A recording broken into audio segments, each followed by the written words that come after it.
Hello everyone, आप सभी का बीटा मैथ्स एकेडमी के इस ई लर्निंग प्लेटफॉर्म पे स्वागत है। क्या आप मास्टर डिग्री करने के बाद में आगे फ्यूचर करियर के लिए प्लान कर रहे हो? क्या आप असिस्टेंट प्रोफेसर बनने का सपना देख रहे हो या फिर इम्पैक्टफुल रिसर्च करना चाहते हो? अगर हाँ, तो ये वीडियो आपके लिए है। आज के इस वीडियो में हम नेट जेआरएफ के बारे में कंप्लीट डिस्कशन करने वाले हैं। ये जितने भी पॉइंट हैं, एलिजिबिलिटी हुआ, एग्जाम पैटर्न हुआ, बेनिफिट्स हुआ, मार्किंग स्कीम, प्रेपरेशन टिप्स, ये सारे के सारे हम वन बाय वन करने वाले हैं, समझने वाले हैं। ठीक है, तो हम बिना किसी देरी के वीडियो को स्टार्ट करते हैं। ये देखिए, हमारा जो फर्स्ट सेक्शन है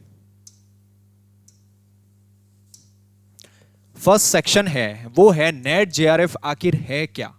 स्टूडेंट्स का यही क्वेश्चन रहता है, आखिर नेट जेआरएफ है क्या। तो नेट की बात करें तो नेट होगा नेशनल एलिजिबिलिटी टेस्ट। ये एक टेस्ट है, ये एक राष्ट्रीय स्तर की परीक्षा है जिसको यूनिवर्सिटी ग्रांट कमीशन यानी यूजीसी के द्वारा क्या किया जाता है, आयोजित किया जाता है। यह भारतीय कॉलेज और विश्वविद्यालयों में सहायक प्रोफेसर यानी असिस्टेंट प्रोफेसर बनने के लिए पात्रता प्रदान करता है, एलिजिबिलिटी देता है। ठीक है, तो ये हमारे पास नेट के बारे में था।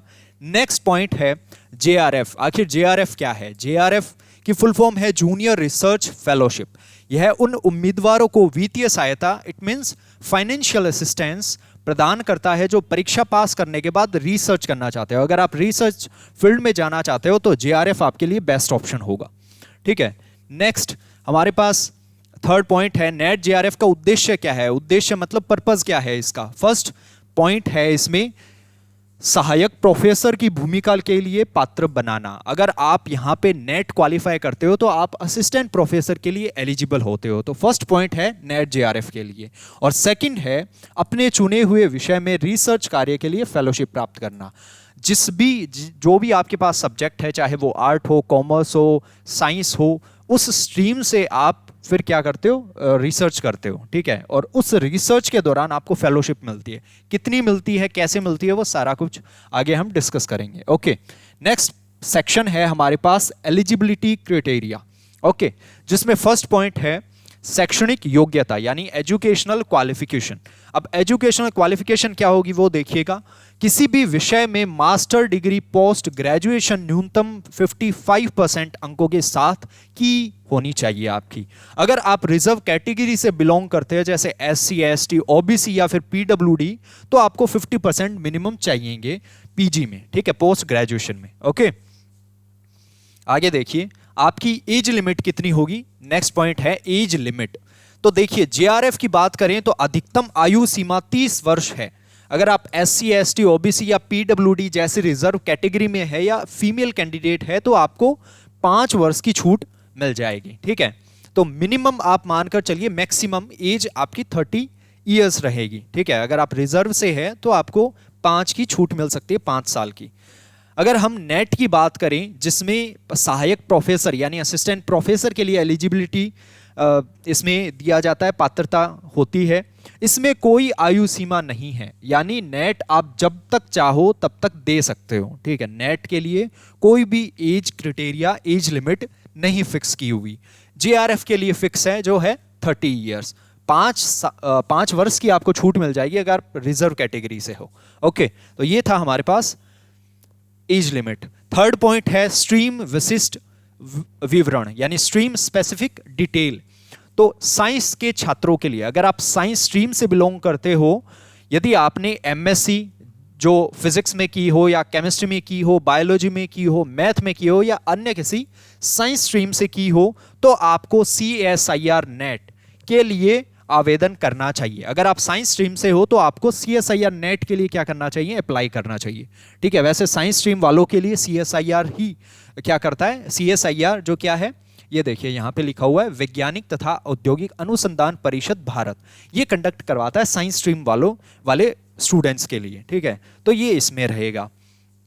आगे देखिए आर्ट्स और कॉमर्स के छात्रों के लिए, अगर आप आर्ट्स या फिर कॉमर्स स्ट्रीम के स्टूडेंट हैं तो आपको आर्ट के हो तो MA, वो चाहे हिंदी में हो, इतिहास में, इंग्लिश, पॉलिटिकल साइंस आदि में हो।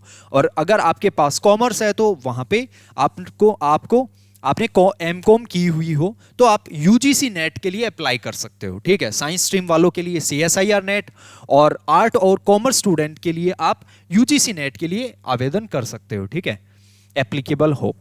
थर्ड पॉइंट है इंजीनियरिंग और मैनेजमेंट के छात्रों के लिए। अगर आप इंजीनियरिंग या फिर मैनेजमेंट स्टूडेंट्स हो तो आपके लिए क्या स्कोप है, इंजीनियरिंग ग्रेजुएट गेट चुन सकते हैं। गेट एक एग्जाम रहता है, ठीक है, वो आप चुन सकते हो, लेकिन नेट भी आपके पास एक विकल्प है, आप गेट के थ्रू भी एग्जाम क्वालिफाई कर सकते हो। इसके अलावा नेट को भी आप नेट में भी अप्लाई कर सकते हो, ठीक है।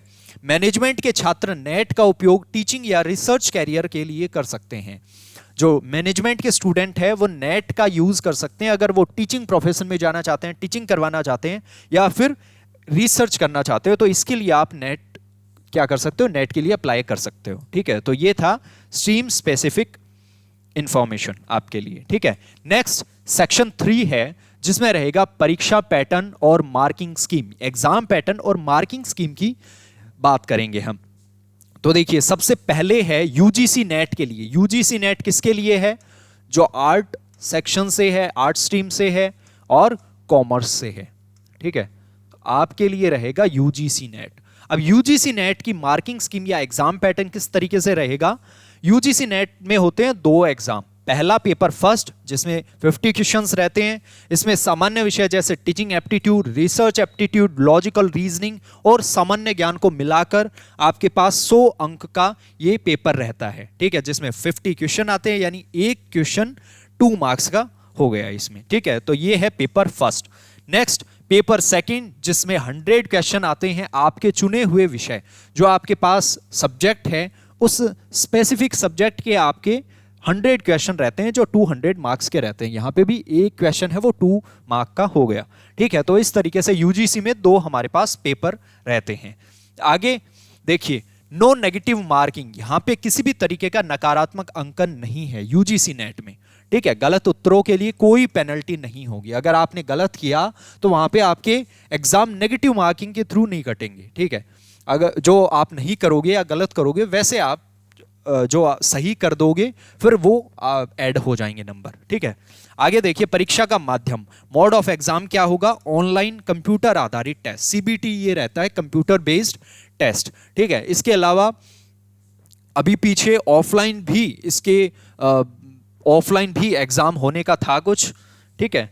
तो वो जब आप अप्लाई करते हो आपके पास नोटिफिकेशन आता है, उस नोटिफिकेशन में सारी चीजें लिखी होती है कि ये जो एग्जाम होने वाला है जिसके लिए आप अप्लाई करने वाले हो वो सीबीटी यानी ऑनलाइन मोड पे होगा या ऑफलाइन मोड पे होगा, ठीक है। जनरली ये जो एग्जाम है नेट जिसमें सीएसआईआर और यूजीसी नेट है वो ऑनलाइन ही सीबीटी मोड पे ही कंडक्ट होते हैं, ठीक है। तो ये ऑनलाइन यानी कंप्यूटर बेस्ड टेस्ट रहेगा। आगे है सेकंड पॉइंट सीएसआईआर नेट, जो साइंस स्ट्रीम के स्टूडेंट हैं उनके लिए एग्जाम में 3 भाग रहते हैं, 3 सेक्शन रहते हैं, सेक्शन ए, सेक्शन बी और सेक्शन सी। सेक्शन ए में जनरल एप्टीट्यूड के क्वेश्चन रहते हैं जो सारे के सारे जितने भी विषय हैं जैसे फिजिक्स हुआ, मैथमेटिक्स हुआ, बॉटनी हुआ, जूलॉजी हुआ, सारे सब्जेक्ट के लिए सेम ही रहेंगे, ठीक है, सेक्शन ए।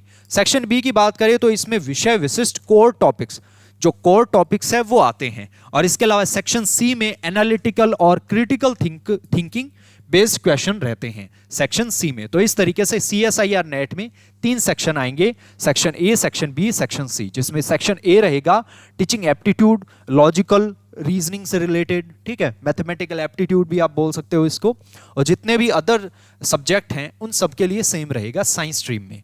और इसके अलावा बी में कोर टॉपिक्स रहते हैं और सी में और थोड़ा सा हार्ड आपका एनालिटिकल और क्रिटिकल बेस्ड क्वेश्चन रहते हैं। तो ये था सीएसआईआर नेट के लिए।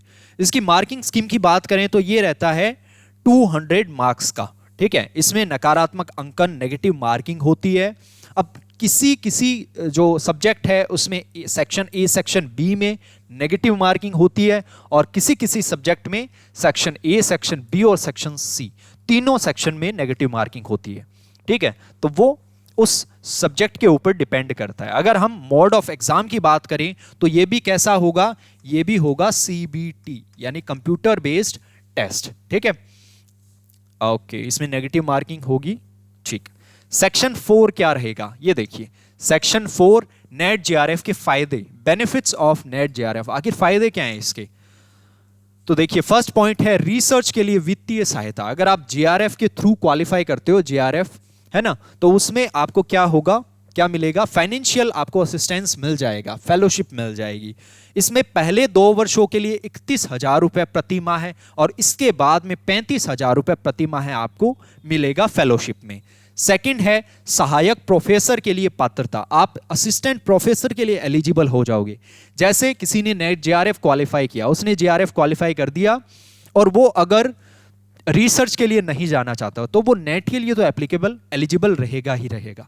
ठीक है, तो इस तरीके से अगर आप जेआरएफ के थ्रू रिसर्च में जाना चाहोगे तो आपको वो फेलोशिप मिल जाएगी। अगर रिसर्च में नहीं जाओगे तो फेलोशिप नहीं मिलेगी, फिर आप सिर्फ असिस्टेंट प्रोफेसर के लिए ही एलिजिबल रहोगे।